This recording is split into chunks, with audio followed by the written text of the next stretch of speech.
Hello students.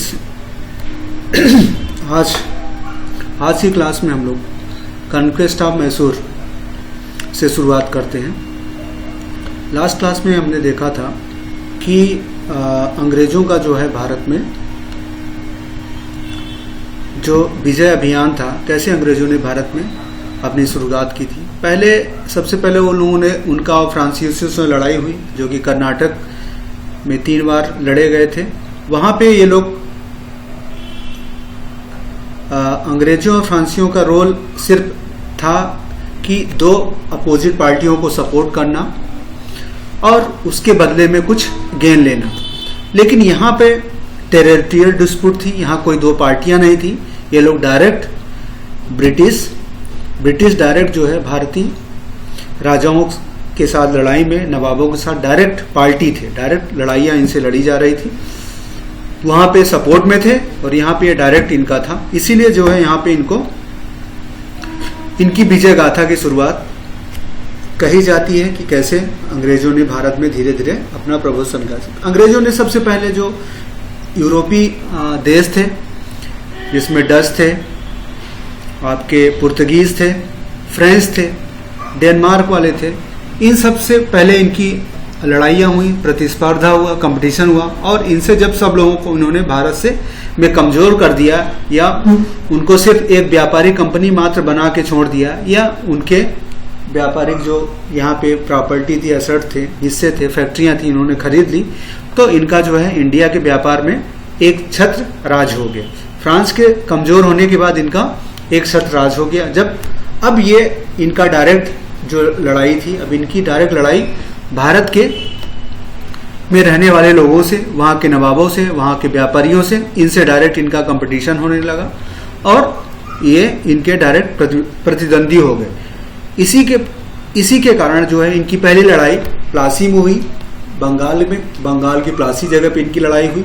हमने last class में देखा था कैसे जो है सिराजुद्दौला से पहले इनकी लड़ाई हुई, उसके बाद फिर मोहम्मद कासिम के साथ इनकी लड़ाई हुई बक्सर की लड़ाई में, जिसमें दिल्ली का शाह आलम और अवध का नवाब सुजाजुद्दौला था। 3 पार्टियां थी, अवध का नवाब, सुजाजुद्दौला, शाह आलम, मुगल एम्परर दिल्ली का, और ये मोहम्मद कासिम। ये तीनों ने जो है, इन तीनों का सामना जो है अंग्रेजों की फौज से हुई। और यहाँ पर बक्सर की लड़ाई में अंग्रेजों की पुनः जीत हुई। जीत होने के बाद मुगल एम्परर भी सिर्फ पेंशनर बन के रह गया और अवध का नवाब जो कि था सुजाउद्दौला, जो वह उसकी भी शक्तियां कम कर दी गई और लखनऊ में, अवध में अंग्रेजों ने अपनी एक सेना रख दी और उनसे 50 लाख का हर्जाना लिया और उनसे जो है कड़ा और इलाहाबाद छीन के मुगल बादशाह को दे दिया गया। मुगल बादशाह को भी 26 लाख की पेंशन दे दी गई। तो ये इन दोनों को लगभग खत्म कर दिया, सिर्फ नाम मात्र का रह गए। वास्तविक सत्ता अंग्रेजों के पास आ गई। इसके बदले में इन्हों बंगाल, बिहार और उड़ीसा की दीवानी मिल गई, लगान वसूलने का अधिकार मिल गया। यहाँ तक हम बक्सर में देखा। अब इनका जो सामना, इन्होंने वहाँ पे लड़ाई करने के बाद अब इनका सामना जो है, फिर ये साउथ में आते हैं। साउथ में कर्नाटक का लड़ाई हुई थी, हैदराबाद में इन लोगों ने इंटरफियर कर ही दिया था। अब वहाँ पे एक और साम्राज्य था मैसूर। मैसूर में भी जो है एक नई ताकत उभर के आ रही थी, जिसका नाम था हैदर अली। फिर उसके बाद उसका बेटा टीपू सुल्तान हुआ। तो हैदर अली और अंग्रेजों से कई लड़ाइयाँ हुई। अब इसमें क्या क्या होता है, ये सारा हम इसमें देखते हैं। तो देखते हैं क्या है। Haidar Ali, the son of a फौजदार of Mysore army was born in century 1721 का मनीरा। तो हैदर अली कौन था? हैदर अली एक फौजदार का लड़का था जो कि मैसूर की आर्मी में काम करता था। तो मैसूर की आर्मी में काम करने वाला एक फौजदार, उसका पुत्र हैदर अली था। By his hard work and determination he become commander in chief of army. तो अपनी कड़ी मेहनत और लगन से वह आर्मी में कमांडर बन गया, चीफ कमांडर बन गया। And when ruler of Mysore die he proclaim himself as the ruler and become the sultan of Mysore. अब क्या हुआ, वह एक फौजदार का लड़का था और अपनी मेहनत से वह आर्मी का चीफ बना। जैसे ही वहाँ का रूलर मर गया तो उसने अपने आप को मैसूर का सुल्तान घोषित कर दिया, तो वह सुल्तान बन गया। Haidar Ali was able general and he strengthened his army by including French soldier. अब कह रहे हैं कि हैदर अली एक अच्छा जनरल था, उसने अपनी आर्मी को मजबूत किया और उसने अपनी आर्मी में फ्रेंच सोल्जरों को सम्मिलित किया। यहीं पे गड़बड़ी शुरू हो गई, उसने फ्रेंच सोल्जरों को अपने में मिलाना शुरू किया, तो जिससे अंग्रेजों के कान खड़े हो गए। उसको लग गया कि वह हमारे खिलाफ आज नहीं कल तो कुछ गड़बड़ी करेगा। इसी का कारण था कि इनका जो है फ्रांस से लड़ाई होना, तो यह सुल्तान बन गया। अब होता है क्या, इसके कारण जो है एक फर्स्ट मैसूर वार शुरू हुआ। क्या था देखते हैं। First Mysore war 1767 to 1769 common era, तो लगभग ये 2 साल इस लड़ाई का पीरियड है। Rapid rise of Haidar Ali naturally excited the jealousy of Maratha, Nizam of Hyderabad and English. यहाँ पे अब 3 पार्टियां आ गई, एक मराठा साउथ में, निजाम ऑफ हैदराबाद आ गया, ठीक है, निजाम ऑफ हैदराबाद आ गया और अंग्रेज आ गए, 3। तो हैदर अली जैसे ही एक सैनिक से वहाँ का मैसूर का सुल्तान बना, जिसके कारण वहाँ की जो पावर थी, जैसे मराठा थे, साउथ में मराठा थे और हैदराबाद के निज़ाम थे, काफ़ी ताकतवर थे, तो इन लोगों का दिमाग खराब हुआ, इनके कान खड़े हो गए। और उसके साथ अंग्रेज भी थे, क्योंकि वो कर्नाटक और मैसूर हैदराबाद में तो उन्होंने लड़ाई लड़ी थी और वहाँ पे वो जीत भी गए थे। तो 3 पार्टियां वहाँ पे बची थी। तो 3 पार्टियां जो हैं, ये तीनों पार्टी हैदर अली की बढ़ती हुई ताकत को देख के इनका दिमाग सूझा कि ये आज नहीं कल जो, क्योंकि ये इनसे बात कर नहीं रहे थे, क्योंकि वो फ्रांसीसियों का सहारा ले रहे थे। तो ये समझ गए कि ये बंदा हमारे अपोजिट खेमे में है, अपोजिट हमारे है, तो हमको चैलेंज करेगा। तो they join together and form a triple alliance and declare war on the Haidar Ali. तो क्या हुआ, ये तीनों ने जो है एक ट्रिपल अलायंस, एक समझौता किया और हैदर अली के ऊपर लड़ाई छेड़ दी, स्टार्ट कर दिया। अब क्या होता है, लड़ाई जब 2 पार्टियां तैयार हो गई, एक तरफ हैदर अली, दूसरी तरफ मराठा, निजाम ऑफ हैदराबाद और अंग्रेज। फिर अब हैदर अली क्या करता है, बाय डिप्लोमेसी। अब हैदर अली राजनीति का सहारा लेता है।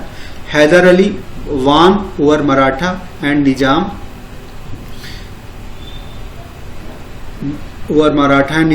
And the first Mysore war ended with the defeat of British and they were forced to sign Treaty of Madras. Both sides restore each other conquest and promise mutual help in case of attack by third party. अब क्या हुआ, हैदर अली ने मराठाओं को और निजाम को अपनी तरफ मिला लिया, चालाकी से कुछ लालच दिया होगा कि आप ये करिए, जिससे अंग्रेज अकेले पड़ गए और मैसूर ने और हैदर अली ने अंग्रेजों को हरा दिया। हराने के बाद मद्रास की संधि होती है, ट्रीटी ऑफ मद्रास, जिसमें दोनों पार्टियां हैदर अली और अंग्रेजों ने ये डिसाइड किया कि एक दूसरे के जीते हुए क्षेत्र वो लौटा दें और अगर फ्यूचर में दोनों पे कोई लड़ाई करता है तो वो एक दूसरे की सहायता करेंगे। तो कहने का मतलब दोनों रिस्पेक्टफुल अपने पुरानी पोजीशन पे लौट गए और यह समझौता हुआ कि अगर हैदर अली पे कोई अटैक करता है, क्योंकि हैदर अली पे कोई अटैक करता है तो अंग्रेज उसकी सहायता करेंगे और अंग्रेजों के ऊपर कोई अटैक करता है तो हैदर अली की सहायता करेगा। यह जो है मद्रास के समझौते में हुआ। तो इस तरह जो है पहला मैसूर वार खत्म हो गया, जिसमें कोई पार्टियां जीती नहीं, लेकिन as it is stand still बना रहा और अंग्रेजों को अपना जो है साख बचाया रखा, लेकिन वो ह्यूमिलेटेड तो हुए, मतलब एक तरह से वो निराश तो हुए। जो सोच के उन्होंने मैसूर के ऊपर अटैक किया था कि उसको हम खत्म कर देंगे, वह उनका अंग्रेजों का उद्देश्य पूरा नहीं हो पाया। जब उद्देश्य पूरा नहीं हो पाया तो उसको पूरा करने के लिए फिर से कोशिशें की जाएंगी, और यह कोशिश हुई भी। क्या कोशिश हुई फिर देखते हैं। अब सेकेंड वार शुरू हो गया। देखते हैं, यहाँ पे आपने देखा कि 69 तक रहा, 1769 में हुआ था, तो लगभग 11 साल तक जो है दोनों पार्टियां अपना तैयारी करना शुरू कर दी, और यहाँ से जो है फिर से जो है लड़ाई शुरू हुई। तो क्या लड़ाई हुई, इसका कारण क्या था? दोनों को अवसर चाहिए था, दोनों। तो कहा साहब सेकेंड वार, क्या लड़ाई का कारण था? Mysore was attack by Marathas in 1771। तो 69 में तो हो गई थी मद्रास सन। अब क्या हुआ कि हो सकता है कि मराठाओं से जो हैदर अली ने वादा किया था वो पूरा नहीं हुआ, तो मराठाओं ने जो है हैदर अली पे 71 में 2 साल बाद अटैक कर दिया। As per treaty of Madras English under the Wesley did not help Hyder Ali. अब इसमें क्या हुआ कि 71 में जब मराठाओं ने मैसूर पर अटैक किया, तो मद्रास की ट्रीटी में यह बात थी कि अगर उनके ऊपर कोई अटैक करेगा तो अंग्रेज उनकी सहायता करेंगे। तो अंग्रेजों ने हैदर अली की सहायता नहीं की। उस समय वेरलेस्ट जो है, प्रोनाउंसिएशन थोड़ा सा देखना पड़ेगा, ये वेरलेस्ट अंग्रेज गवर्नर वेरलेस्ट था, वो या सेनापति था, उसने हैदर अली की सहायता नहीं की। So Hyder Ali wanted an opportunity to strike at English. अब इसमें क्या हुआ कि मराठाओं ने हैदर अली के ऊपर अटैक किया, तो अंग्रेजों ने उनकी सहायता नहीं की। अब हैदर अली अवसर चाहता था, अगर उसको मौका मिलेगा तो वह अंग्रेजों के ऊपर अटैक करेंगे। तो 71 में ही दोनों में दरार पड़ गई, मद्रास की संधि में दरार पड़ गई। वह तो मद्रास की संधि मजबूरी थी दोनों के लिए, खासकर अंग्रेजों के लिए मजबूर थे, क्योंकि वह जीत नहीं सकते थे, इसलिए उन्होंने संधि कर ली थी। अंग्रेज हमेशा उनकी चालाकी होती, जब देखे वो हारने लगते थे तो तुरंत समझौती कर लेते थे, संधि कर लेते थे, कोई ट्रीटी कर लेते थे, जिससे उनको तुरंत के लिए समय मिल जाता था और फिर से वो तैयारी करके लड़ाई करते थे। तो अंग्रेजों ने यही हमेशा हर जगह किया था। जैसे कर्नाटका में हमने देखा था कि पहले में वो लड़ाई हार गए, उसके बाद समझौता किया, फिर से दोबारा लड़े, तो जब वो कमजोर होते तुरंत ही झुक जाते हैं और अवसर और शांत होकर तैयारी करते हैं और अवसर का फायदा उठाने की कोशिश करते हैं। फेन Mahe French position in the domination of Haidar Ali was attack by English.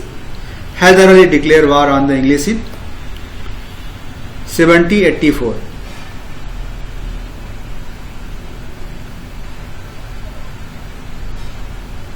अब क्या हुआ, एक माहे था जो फ्रांसीसियों के अंडर में था, लेकिन वह फ्रांसीसियों का वहां कब्जा था, लेकिन वहां का जो है सुरक्षा या वह जो है हैदर अली के अंडर में आता था। फ्रांस तो वहां रहते थे, लेकिन वह हैदर अली के अंडर में आता था। तो वहां पे अंग्रेजों ने अटैक कर दिया, तो हैदर अली को मौका मिल गया, उसने अंग्रेजों के खिलाफ लड़ाई छेड़ दिया। One side English under sir Eyre Coote defeated Hyder at Porto Novo in 1781।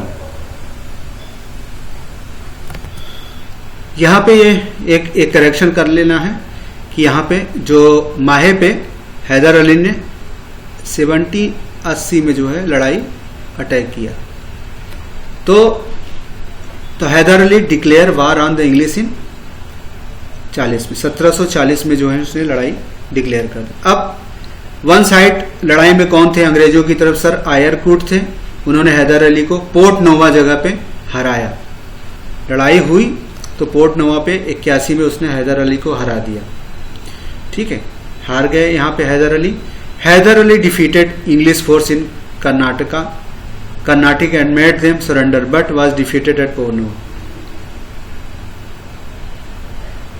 शुरुआत में क्या हुआ था लड़ाई में तो हैदर अली हारा, लेकिन शुरुआत में हैदर अली अंग्रेजों को कर्नाटक वाले क्षेत्र में हराया और made them surrender but defeated at Porto Novo. तो शुरुआत की यहाँ पे देखिए कि हैदर अली ने अटैक किया और उन्होंने जो है शुरुआत में जो है अंग्रेजों को हरा दिया, पर जो है वह अंग्रेजों से पोर्ट नोवा में हार गए थे।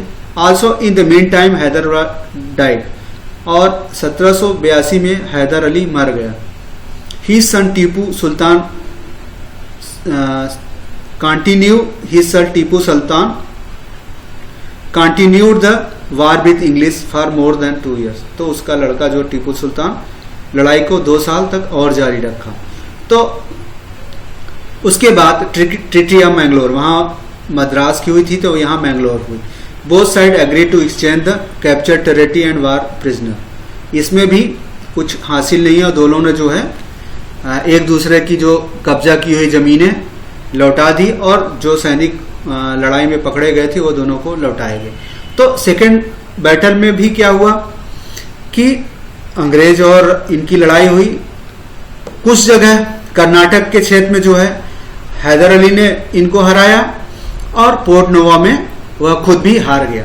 तो एक जगह हैदर अली ने अंग्रेजों को हराया और दूसरी जगह अंग्रेजों ने हैदर अली को हराया। तो 2 जगह के और फिर हैदर अली 82 में मर गया तो उसका लड़का भी और 2 साल तक लड़ाई जारी रखा, जिससे जब देखा दोनों पार्टियों को कोई रिजल्ट नहीं आ रहा है तो उन लोगों ने समझौता किया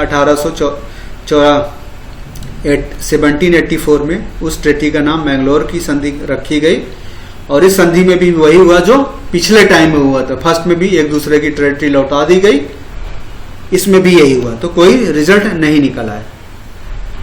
फिर जब नहीं रिजल्ट निकला तो अब यहाँ पे अब तीसरी लड़ाई भी होगी।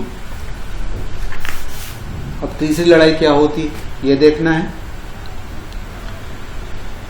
अब इस समय तीसरी लड़ाई में जो अंग्रेजों का गवर्नर कौन था, लॉर्ड कॉर्नवालिस, काफी महत्वाकांक्षी और ताकतवर गवर्नर जनरल था विथ निजाम। इसमें क्या होता, Lord Cornwallis English governor general with Nizam and Maratha.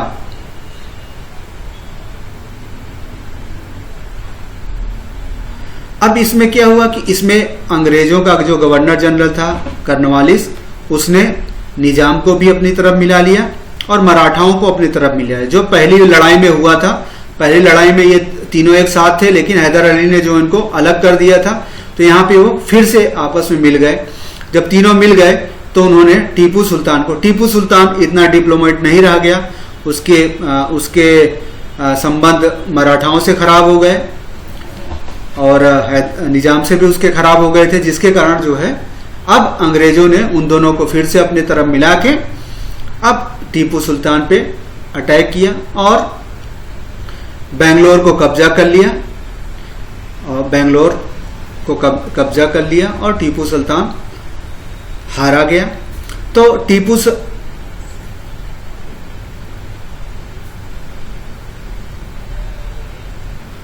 और अब लड़ाई का तो ये 2 पार्टियां थी इसमें। और लड़ाई का कारण क्या था, थर्ड वार में Tipu conquered Travancore which was friendly state of. Travancore Kerala के नीचे का क्षेत्र था, तो टीपू सुल्तान ने उसको कब्जा किया। कब्जा करने के कारण जो है ब्रिटिश जो है इनके खिलाफ लड़ाई छेड़ दी, क्योंकि ब्रिटिश का वो फ्रेंडली कंट्री था त्रावणकोर। हमने अगर आप मैप में जाएं तो आप देख सकते हैं, यहाँ पे ये क्षेत्र है त्रावणकोर, एकदम नीचे भारत के ये इलाका त्रावणकोर का है। आप देखिए तो ये मद्रास वाला क्षेत्र था, ये हैदराबाद था, देखिए ये हैदराबाद, ये मैसूर क्षेत्र, यहीं पे टीपू सुल्तान था, ये हैदराबाद था। और ये जो है आपका ये यहाँ पे जो है ये वाला जो क्षेत्र थे ये मराठाओं के अंडर में थे, ये सब मराठा उनके अंडर में थे, मराठाए थे। तो कहने का मतलब हैदराबाद यहाँ था, मैसूर यहाँ था, त्रावणकोर यहाँ था। तो कर्नाटका ये पूरा कर्नाटका का ही क्षेत्र था, ठीक है, ये पूरा कर्नाटका था। माहे यहाँ ये क्षेत्र है, देखिए माहे पे ये फ्रांसीसियों की थी जो सेकेंड वार में हुआ था, सेकेंड वार में ये कारण बना, ठीक है। तो थर्ड में ये ट्रावणकोर, तो मैसूर ने इसको अपने में कब्जा करने की कोशिश की, जिसके कारण अंग्रेजों ने इनके ऊपर अटैक कर दिया। ये पूरा मैटर था। तो इसमें क्या है कि कारण क्या था, लड़ाई का कारण था। इसमें पार्टियां दो थी, लड़ाई में दो पार्टियां थी, एक लॉर्ड कॉर्नवालिस मराठा, दो पार्टियां थी, एक तरफ टीपू, दूसरी तरफ इंग्लिश, मराठा और कौन थे, और निजाम। तो ये लोग तीन और ये अकेला था और ये लोग तीन लोग थे। कारण ये था कि टीपू ने जो ट्रावणकोर पे कब्जा करने की कोशिश की, जिससे ब्रिटिश उन पे अटैक कर दी। अब लड़ाई के बाद क्या हुआ, Tipu lost half his territory, लड़ाई में वो टीपू हार गया। तो टीपू अपनी आधी territory, Tipu lost half his territory, that is Malabar, कूच, डुंगल, बारामहल, नाउ, सालेम एंड इरोड। तो वह अपना काफी बड़ा भूभाग हार गया, आधा हार गया।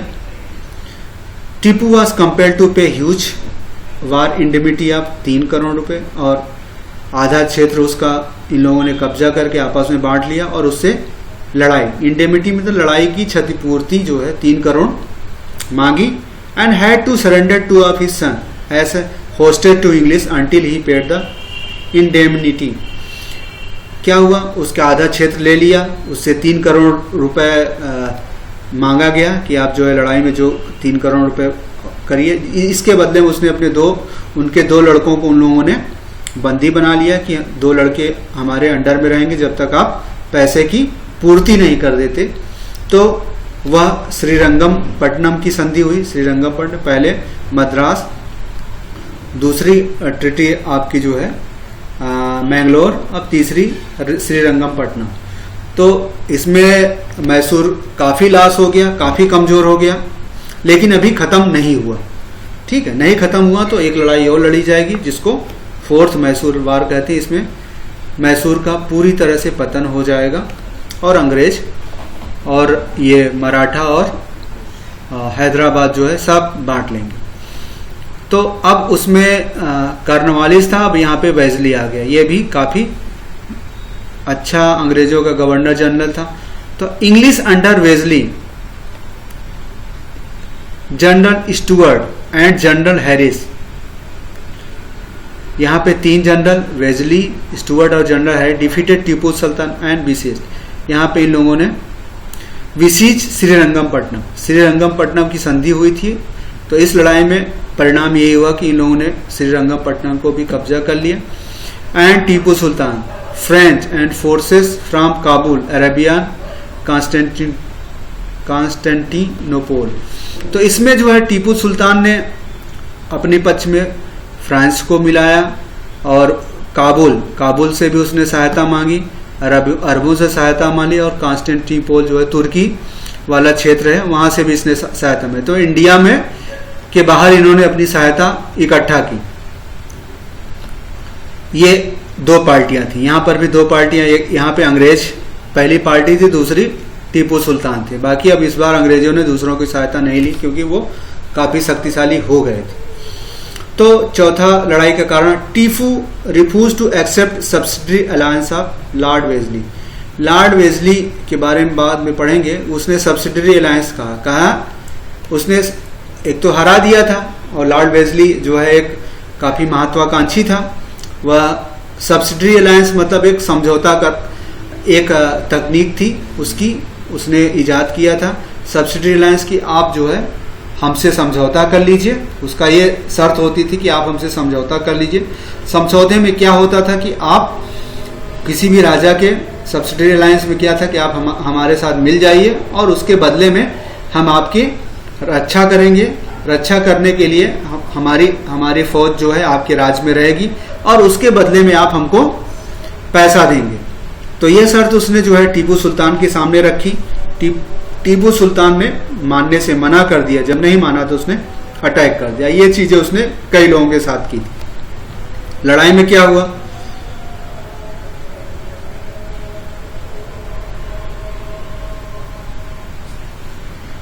तो यहां पे टीपू सुल्तान लड़ाई किया बट डाइड, पर वो मर गया। And English annex large portion of Mysore, लड़ाई में टीपू सुल्तान मारा गया, उसने मैसूर के बहुत बड़े पार्टों को अंग्रेजों ने मिला लिया। Central part of Mysore was given to Krishna Raja Wadiyar dynasty. तो उन्होंने एक नाम का मैसूर का राजा था जो वाडिया डायनेस्टी था, क्योंकि इसके पहले भी टीपू सुल्तान मैसूर पे जो है हैदर अली ने भी जो कब्जा किया था वहां के राजा के मरने के बाद, तो उसके वंशज अब भी बचे थे जो कि वाडिया डायनेस्टी कहलाते थे। तो वहां का वाडिया डायनेस्टी का एक राजा था कृष्णराज, उसको उन्होंने कुछ मैसूर का एक पार्ट दे दिया और उनको राजा बना दिया कि आप राजा बन जाइए और सब्सिडरी अलायंस हमसे समझौता कर लीजिए। और यही हुआ, उसने जो है काफी बड़े पार्ट को अपने में अंग्रेजों ने मिला लिया और कुछ हिस्सा जो है वहां के एक लोकल राजा जो पहले से राजा थे उनको दे दिया और कहा अब यहाँ आप राज करिए और हमारे सब्सिडरी अलायंस बना के रखिए और हमारे यहाँ सेना रखिए, ऐसा समझौता कर लिया। टीपू सुल्तान की family remove from Srirangapatnam and sent to Vellore prison. Tipu Sultan की फैमिली को श्रीरंगपट्टनम जो पे रहती थी उसको वहां से हटा के वेल्लोर के जेल में पूरी फैमिली को डाल दिया गया। यह पूरी कहानी थी यहाँ पे मैसूर वार की। अब इसके बाद जो है मराठाओं का स्ट्रगल आएगा, तो अभी मैसूर वार को रखते हैं, नेक्स्ट में हम जो है मराठाओं का लड़ाई देखते हैं।